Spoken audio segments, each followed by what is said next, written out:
Very nice. Thank you for that very kind introduction. So, as the title suggests, this is a paper about the impact of welfare receipts, cash transfers to low-income mothers with dependent children on their marriage decision. And before I start, I'll just say where the idea for this project came from.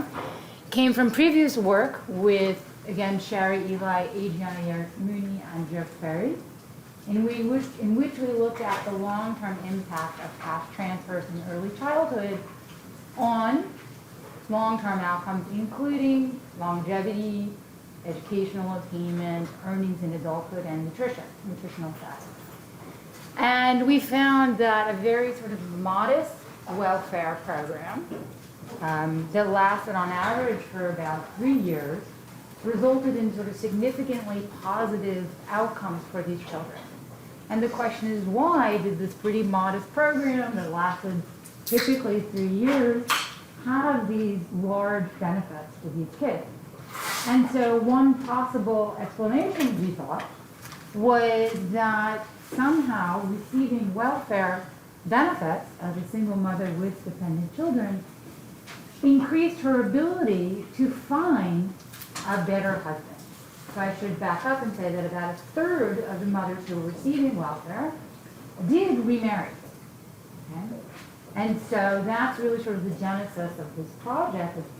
Is one explanation for these positive outcomes for the kids, the fact that it allowed mothers to marry higher quality men. So we looked to see if there was any literature in this area. And as you know, the purpose of welfare is to improve the health and well-being of these dependent children. However, if you look at the economics literature, very little of it is focused on understanding or answering that question, and that's partly because of data limitations. But much of the economics literature, both theoretical and empirical, is really focused not on the impact of welfare on kids, but on the negative incentive effects of welfare in terms of fertility, in terms of remarriage, and in terms of labor supply. Okay, so here's a kind of a typical quote from Bob Moffett, who's written probably the most in this area among economists. A question of long-standing research and policy interest is whether the U.S. welfare system discourages marriage and encourages single motherhood. And I mean, I think that concern is warranted because it's pretty well documented that the children of single mothers have much worse outcomes relative to the children who are being raised in intact families. And in fact, there is a very strong disincentive effect of welfare on marriage, because you lose your welfare benefit upon remarriage. And the empirical patterns in the data support this. So the remarriage rate of divorced females was 3 times greater among non-AFDC than AFDC recipients. This is kind of an old paper. More recently, and this is findings based on the Fragile Families data, welfare participation is associated with a reduced likelihood of transitioning to marriage when the mother's on welfare, but as soon as she exits welfare, basically the hazard ratio goes to 1, right? So you do see in the data this relationship between marriage and welfare. But we thought it might make sense to sort of take this a little bit further and not just think of the direct disincentive effects of welfare on marriage, but to think about welfare in the context of a model of search, similar to how we think about unemployment insurance. So the way economists think about unemployment insurance is unemployment insurance essentially allows workers who have been displaced to search longer for a better job. In other words, they need not take the first crappy offer that they receive, but can in fact continue to search in the labor market for a better job, as proxied by a higher wage. And so the question is, can welfare, like unemployment insurance, basically do the same thing? So the way we think about it in unemployment insurance, we think unemployment insurance raises what we will refer to as the reservation wage. This is the lowest wage at which a worker will take a job, right? And so the idea is, would welfare, like unemployment insurance, raise that reservation match quality, so the reservation quality of the husband, because the benefits of remaining single increase, right, when she has welfare. So the idea again is that with welfare, a mother can search for longer for a higher quality match. She need not accept the first offer she receives. And while the probability of a match might still be lower for women on welfare, the quality of that match will be higher. And this obviously has implications for child well-being, because we think a higher quality match is going to be better for children. And in fact, it may be the case that remarriage is not always better for children if it involves a very low quality match. So the outline of the talk, first I'll very briefly go through this model of welfare receipt and remarriage that incorporates search. Then we'll go on to the empirical analysis of whether welfare receipt affects the remarriage decisions of single mothers and the quality of the spouse. And the data that we'll use for this comes from the same data that we used for the previous project that I just described. It's the first welfare program in the US. It's referred to as the Mother's Pension Program. It was in existence from 1911 to 1935. In 1935, it was replaced by ADC, and then AFBC, and then TANF. So before I get to the empirical analysis, I'll kind of review the data and the identification strategy in that paper before I go on to the empirical analysis for this. Oops. Yeah. So I'm just going to spend a very short period of time on this. But the idea behind the model is that every period, a single woman can decide to get married, or she can decide to stay single. And if she stays single, she maintains the option of remarrying in the next period. In this model, once she remarries, she stays remarried. In the unemployment insurance models, they also incorporate the probability that you will lose your second job. Okay, we've just sort of abstracted from that for this. And so basically what you can do is you can calculate the utility from the two states, married versus single, as a function of her patience. Right? This is just her discount rate beta, the value of the welfare benefit, which is lost upon marriage. That's going to be B. The distribution of male quality. So Q here is male quality. So this is similar to a wage in the unemployment insurance literature. And there's a distribution of male quality, right? Some men have higher quality than others. The probability that you get an offer in the next period is lambda. And this is just is actually quite simple. So you calculate the value of staying single and the value of being married. And the value of staying single, I have B, which is my welfare benefit. And then this term here just says, well, okay, there's a certain probability, 1 minus lambda, that I don't get an offer. And so I just remain single. And then there's this probability lambda that I get an offer here. Okay? And so then I will just pick the maximum of the value I get from being married or the value of staying single. Right? The value of being married, again, we don't incorporate this idea that you can lose your spouse. So this just goes on forever. So the value of being married, actually, let's just focus on here, is basically Q over 1 minus beta. It's essentially just the quality of your husband. That's the value of being married. Right? And so very simply here, we can think about husband quality on this axis here, and we can think about utility, sorry, it's a little bit chopped off there, and VM, which is the value of being married, is just this diagonal here. The value of being single is just this horizontal line. Q star is this reservation husband quality that I referred to. Below this point, there's greater value to remaining single, Above this point, there is greater value to being married, right? Incredibly simple. There's a couple things you can see here. If she's more patient, the slope of this is flatter, and so that's going to raise Q star. If the benefits of staying single increase, that horizontal line is just going to shift up. And Q star will increase. Okay. So we have some testable implications from this. As B increases, now remember B is the welfare transfer, Q star is going to increase, and also duration will increase. Right? She will search longer till she hits somebody with her Q star, and then she will accept that offer. Another thing is that the distribution of Q might actually improve or increase, and if it does, Q star will likewise increase. In this particular case, duration may or may not increase, but the idea here is that maybe welfare receipt improves the quality of the match because it changes the types of men who will now offer themselves to her. And why would that mean?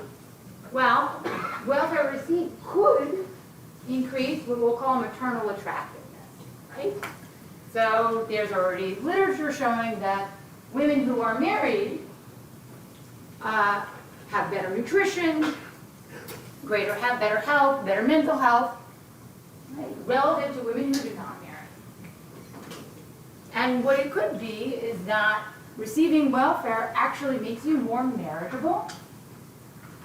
And it could do that because it allows you to live in different areas where you are meeting different kinds of men. It may do so because it improves the outcomes of your children, right? I showed you, I mentioned previously that the first paper sort of showed that receiving welfare improved children's outcomes. That could make you more marriageable as well. And so it could be, if we find that receiving welfare improves the quality of the match, it could be operating through either of these channels. If it's the case that Q, right, which is the quality of the match, the quality of the husband, affects child health and well-being, then remarriage should have a greater positive impact on child well-being for mothers on welfare versus those not on welfare. So these are sort of three of the implications of this model that we hope to test with the data. All right, so what have they found in the unemployment insurance literature? So in theory, it's very clear that unemployment insurance increases the probability of a good match, high wage, and increases search duration. If they search longer, they get a better job. But empirically, we find that unemployment insurance is linked with longer duration, okay, and not necessarily improved quality of the job. So the wages are not all that much higher of individuals on unemployment insurance relative to those not. And why isn't that? And that's because basically the longer you're out of the labor market, the more your skills depreciate. So there's this trade-off. And you might think the same thing in this setup as well. Okay?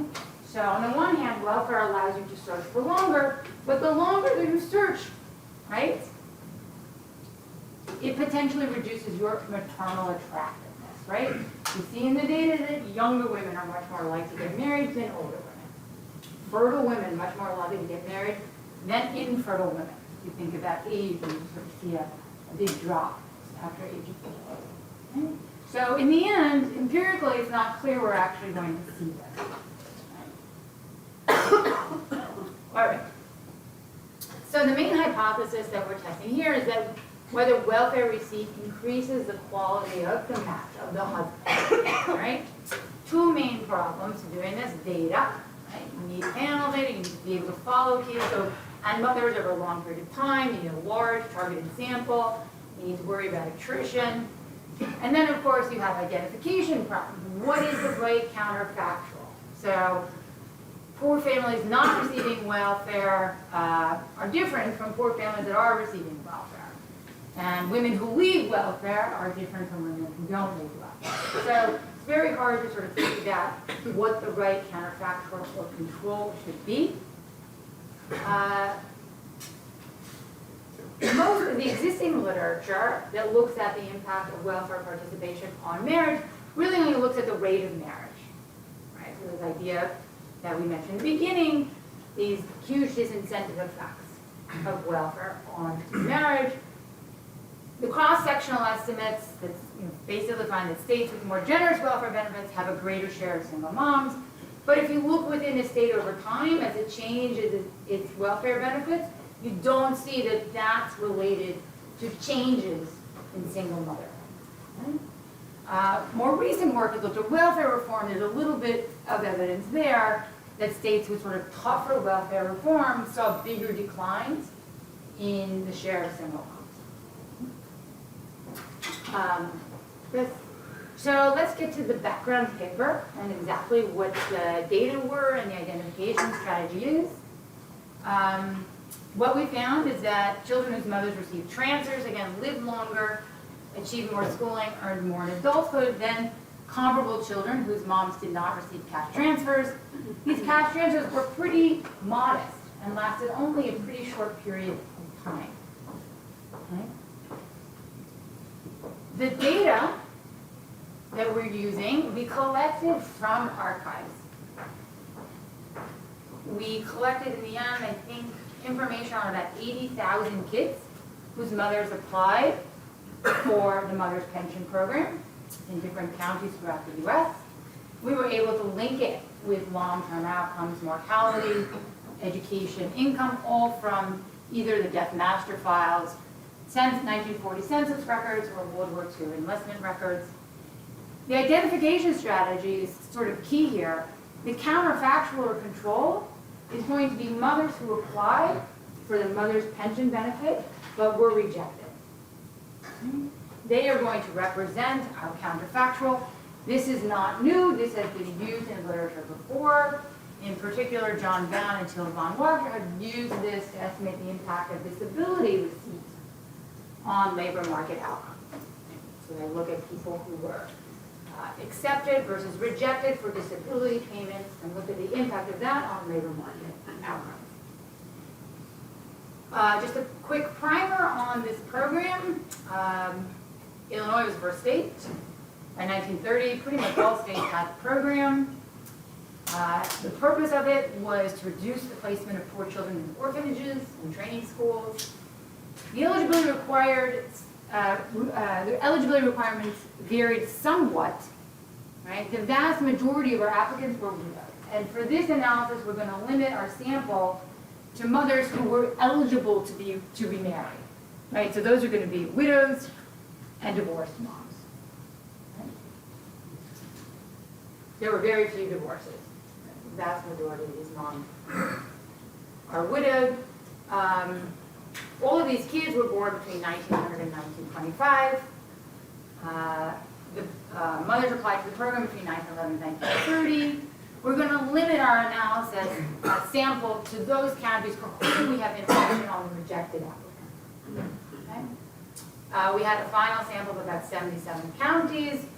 They're generally representative of the population at this time.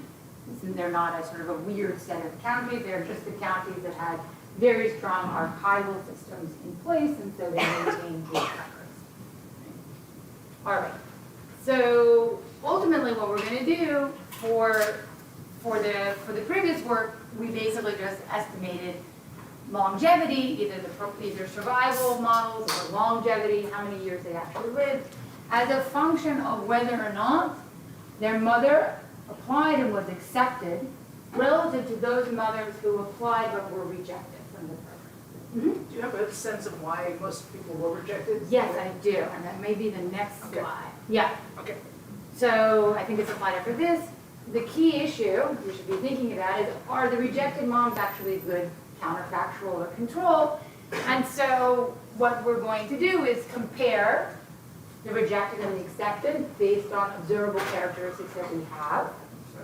The application contained quite a bit of information about the family structure. And then we'll also look at reasons for rejection and discontinuance to try to get a sense for this, right? So in terms of the family characteristics at the time of the application, we don't have income. We didn't collect that information. But we do see that accepted mothers had more children and they had younger children relative to mothers who were rejected. In census data, both those things, having more kids and having younger kids, are predictive of lower income. Probably not surprising to anybody here. The other thing we did was for a subset of the data for Ohio, we could try to find them in 1920 census records. Okay? So before they applied to the mother's pension program, when the family, for the most part, was still intact. Right? And so we only found, it's very hard to find people in these early census records in particular, mostly because we don't have the date of birth. That's kind of a problem. So it's a pretty fuzzy match. We have a pretty low match rate. We only find about 10 or 11% of the sample. But what we can tell, if anything, and then we just kind of compared, these are sort of like the pre-application characteristics of accepted and rejected mothers. And we find that accepted mothers are less likely to be native born. They are less likely to be a householder. And the imputed income of the household based on occupation is lower, though none of these are statistically significantly different from the other. Okay? So we can't sort of, it does not seem as though the accepted moms are better off, and if anything, they seem to be slightly worse off. We did the same thing for Iowa.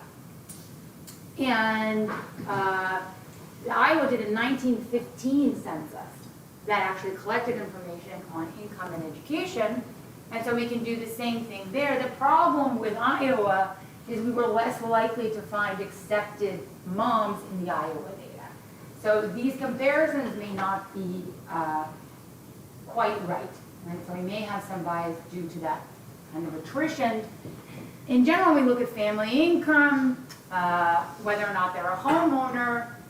If anything, it seems, particularly if you look at homeowner and the value of the home, accepted moms are part of families that were less likely to own their home. Conditional home ownership, those homes were worth less. The one area in which it seems as though being accepted confers a positive characteristic, which is paternal education. So the fathers tended to be more educated of these accepted mothers. However, it's not consistent with the literacy estimate.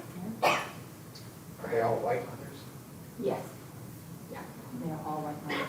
There were 2 states where it seems, based on a report that we found, a historical report from the federal government, the Children's Bureau of the federal government did sort of a survey of all the mothers' pensions programs, and in Philadelphia and Ohio actually were 2 states in which they felt that the share of black women on the roll was appropriate given their sort of underlying representation of the population.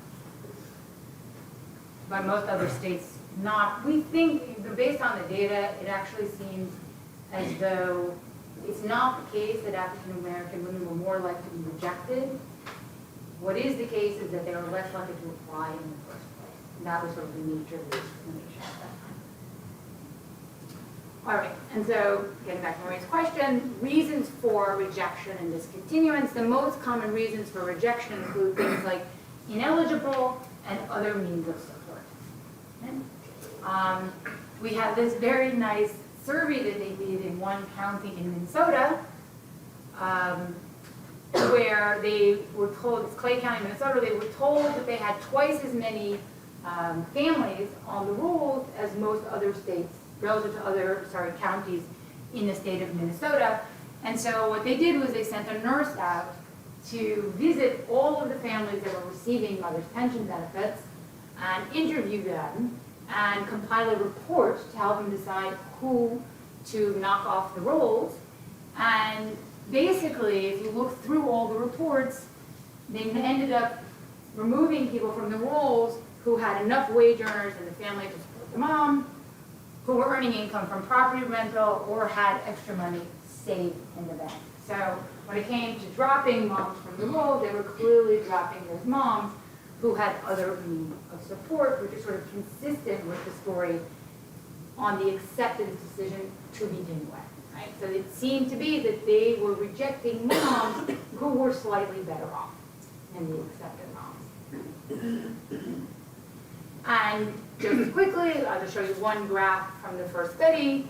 You see that the children of accepted moms live on average about a year longer. They earn 14% more in early adulthood. They accumulated about 0.4 more years of schooling, and they were significantly less likely to be underweight in early adulthood. We get that from the World War II. So then, on to the key question here: does remarriage play a role in explaining those children's better outcomes? Right? And so we're going to follow the same exact empirical strategy, which is we're going to be comparing the moms who were accepted to the moms who were rejected and determining whether or not that is related to the quality of her future husband. We can include a pretty parsimonious set of controls. We can include a whole bunch of information about the family at the time that they applied for the Mother's Pension Program. So the number of kids, the age of their kids, her marital status, and her age. And so we can also use this same sort of empirical specification, not only to see whether receiving welfare increases the quality of your future husband, but whether it also affects the rate of remarriage and the duration until remarriage. All right. So we have, we don't have the full data set yet. We just have the pilot data. We have almost 7,000 moms from Ohio, Iowa, and Wisconsin. 13% of those were rejected. A little over 85% were accepted. And these were all hand-matched by trained research assistants at BYU. So this is Joe Price. I don't know, has anybody worked with Joe Price's group at Brigham Young? No? So he has, there are, genealogy is a major at BYU. And so he has an army of undergrads who are genealogy students who are doing all of this work for us. Of the 5,900 who were unmarried at the time of applications, I'm trying to limit our sample to these moms because these are the moms who can actually, who are at risk of remarrying. They found remarriage data for most of them, for 95% of them. So for 5625, they could determine whether or not they remarried or not. Among those, 35% remarried. And once they find that they remarried, they then search for the characteristics of these new husbands, the quality. And they're going to look at death records, right? So longevity is going to be a measure of husband quality. They found 70% of death records. And then they're going to look at 1940 census records, and that's nice because the 1940 census records include educational attainment, earnings, and home ownership. They found about 63% of those husbands. And then we also need years until they remarried in order to calculate duration, and for that we found about 66%. So I'll just tell you very briefly how they do this. They start with these family search trees. This is a family search tree, right? And you can see here, actually you can't see here, but every individual then has a family search ID. And then you can sort of go, once you find your person on the trees, right, you can look up their family search ID, and it will basically tell you all the documents that are related to that person. Right? So the census records, the death records, etc. I don't bother with all this. The way they determine ultimately whether a mother ever remarried, so if they don't find a remarriage record for the mom, then what they need to do is try to find her death record and see whether she died with the same last name that she had when she applied for the mother's pension. So that's how we confirm that somebody did not remarry. Otherwise, we use the remarriage record. All right. So obviously, there was a big missing data problem, right? So we were finding something like between 60 and 70% of the data when it came to duration and husband quality. And that's potentially going to bias our estimates if the missing data is related to the accepted or rejected status and if it's related to the quality of the husband. Right? You can imagine that if anything, probably the low quality husband may be very hard to find, right, in the record. Right? If you were homeless, you may not be in the census records, etc. We haven't yet sort of figured out what the sign of this bias might be. I can show you some statistics to get a sense of how different the missing and the non-missing are. So if I look at the duration, so these are the the moms for whom we know they remarried, and we have how long, the duration until the remarriage, and then we have moms for whom that information is missing. Okay? We know they remarried, but we don't have the date. They are not terribly different. Same thing when we look at husband quality, we can look at, for moms who remarry, these are the characteristics of the mothers for whom husband quality is not missing, and these are the characteristics of moms for whom husband quality isn't missing. And they are a little bit different. There doesn't seem to be huge differences in terms of share accepted across these two groups. But you can see, for example, for those missing, the age of the children, the age of the youngest is slightly older, and the mother is slightly older. Again, it's not so clear how this biases our estimate, but it's something that we need to think about. All right, so who remarried? So here are the characteristics of moms who remarried versus didn't remarry. The key difference is, right, much younger and more likely to be widowed, right, as opposed to divorce. They also have, let's see, the age of the youngest, they have the same number of children roughly, but the age of the youngest and the oldest are younger. If we look at the probability of remarriage, right, so here's just an OLS regression, that's the coefficient on accepted. Here we don't include any controls. Here we include a very full set of controls, characteristics of the mom, county fixed effects, year of application, fixed effects. You see here, it seems, if anything, accepted moms seem to be more likely to remarry, but that's entirely driven by the fact that they're younger. Okay, and once you control for that, there doesn't seem to be any difference in the remarriage rates of accepted and rejected moms. They both remarry at about a rate of 34%. All right. What about the quality? This was sort of the key question here. What is the quality of the husbands that they remarry? And so the first thing we look at is longevity. I'll just show you here a distribution of the age of death of the husband. And you can see that the husbands that the women who received welfare, their remarried husbands seem to live longer. Okay? And we're taking that as a measure of quality. We can look at his years of schooling. Okay? That also seems slightly different. The moms who are receiving welfare, the men they remarry seem to have slightly more schooling. Income, not so clear, right? So here we see that moms who receive welfare, their husbands are much more likely to have zero earnings, but they also have this big fat tail here. Okay? So it's kind of a wash.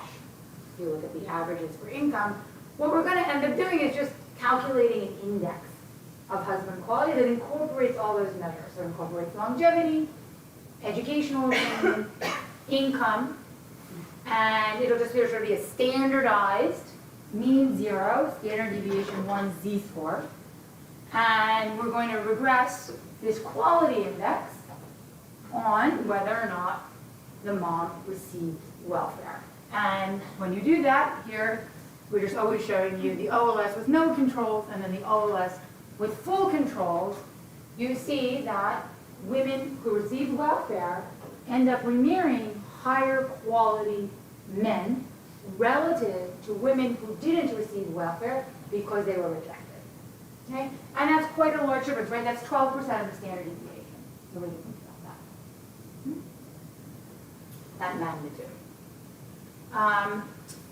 But, so we had that, the previous evidence on sort of whether the moms who were accepted were different from the mothers who were rejected in significant ways that might influence the findings. And so you might be worried that this might just reflect assortative mating. So there's something about these mothers who were on welfare, they were better in some way relative to the moms who were rejected. And so what we can do is we could go back and get information on the number of child deaths prior to her applying for the mother's pension program. So the family search trees are very nice because it includes child death. So we can actually calculate the number of child deaths for every mother who applied for the mother's pension program based on those family search trees. We think that is sort of a measure of the resources available to the mother. We can also look at maternal schooling because we can find these moms in their 1940 census record. So this is conditional on the mother surviving to 1940. But if she does, we can get her years of schooling because that's part of the 1940 census record. And then we can look at the longevity of the first husband. Okay, the husband who died or who divorced her at the time of the mother's pension application. And basically you don't see any significant differences here.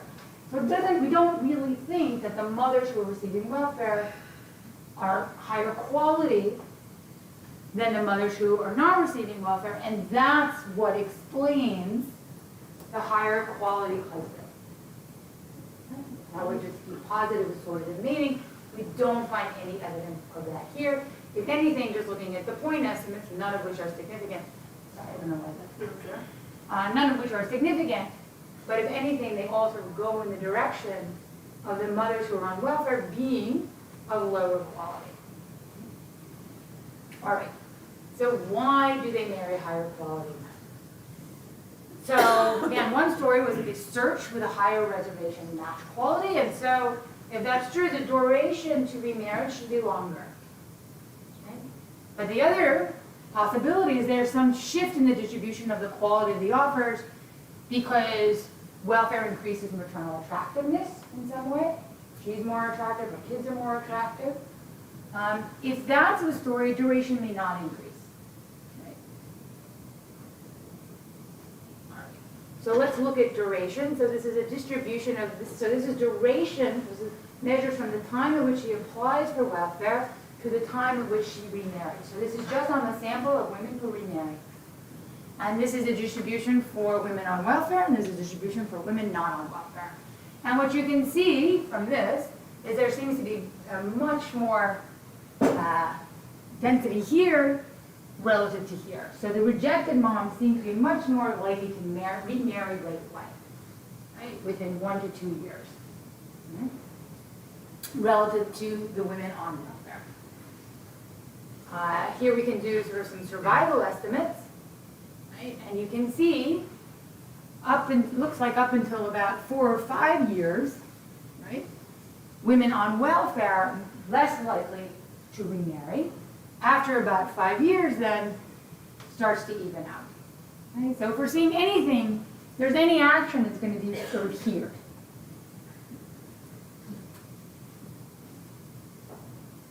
And so if we do regressions and we look at the probability of remarriage within 1 year, within 2 years, within 5 years, and within 10 years, okay, you see, and here I've also shown you, the probability of remarriage within 1 year is very low. Only about 1.5% of moms remarry within a year. If you go 2 years, it's considerably higher, it's about 5.4% of moms. Within 5 years, it's about 14% of moms, and 10 years, 20% of moms. And again, just consistent with the previous slide, it seems as though all the action is here within the first couple of years. Right? So accepted moms are less likely to remarry immediately relative to women who did not receive welfare. And relative to the means, these seem like very small numbers, and they are, but relative to the means, right, they're pretty substantial. And so the story has to be that if you wait longer, you get a higher quality match. Is that actually true? So here we've plotted duration, right, until the first remarriage with that standardized index of husband quality. Right? And you see a very clear positive relationship. The longer you wait, it seems the higher the quality of the husband you remarry. You can look at this sort of standardized, you can look at it for the different components of husband quality, so longevity, schooling, right? Again, both of them are showing strong positive relationship between waiting and quality. This is just the same thing, but in a regression in which we can include all of the control, right? Particularly for maternal age, which is very different across those two. See the same thing. Strong relationship between duration and quality. And so finally, we get to the question, is remarriage associated with better child outcomes for the accepted families? So those mothers who receive welfare, is remarriage associated with better outcomes for their kids? And so we'll look at the main outcome that we looked at previously was how long their male children lived, right? So the boys' longevity.